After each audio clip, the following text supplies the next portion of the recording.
Depuis la capitale de l'actualité, voici ce qui se passe dans le monde.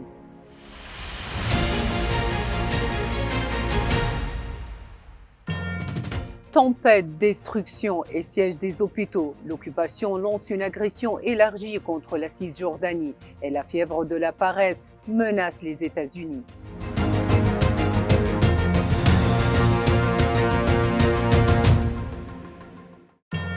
Une agression sans précédent. C'est ainsi que le gouverneur de Tulkarem a décrit l'agression lancée par l'occupation dans le nord de la Cisjordanie occupée, qui comprenait les villes et camps de Jenin, Tulkarem, Nour Shames, Al-Fara et Tubas, qui a entraîné la chute de nombreux martyrs et blessés et d'importantes destructions d'infrastructures. L'occupation a lancé son agression avec des hélicoptères, des marches et un grand nombre de véhicules militaires renforcés de bulldozers, en plus d'imposer un siège à ces villes et camps, entravant délibérément le travail des équipes d'ambulance et les empêchant d'atteindre les blessés dans les endroits ciblés.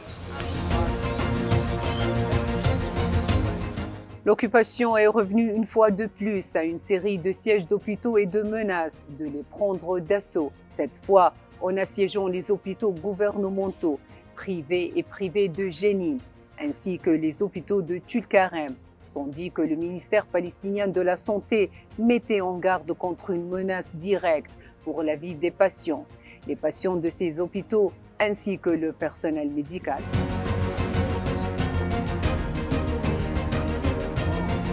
Lors de la guerre russo-ukrainienne, une attaque de drone a provoqué un incendie dans une installation de stockage de carburant dans la région de Rostov, dans le sud-ouest de la Russie, tandis que le gouverneur de la région a confirmé que l'incendie ne menaçait pas les habitations et leurs habitants.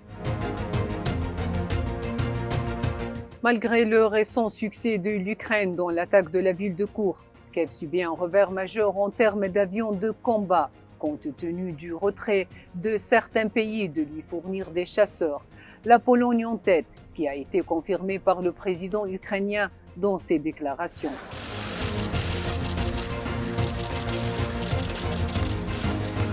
Les tensions entre la Chine et les Philippines continuent de s'intensifier en mer de Chine méridionale, après que le ministre philippin de la Défense a appelé à une action multi-pays contre Pékin, accusant la Chine de comportement agressif et d'être le plus grand perturbateur de la paix internationale en Asie du Sud-Est.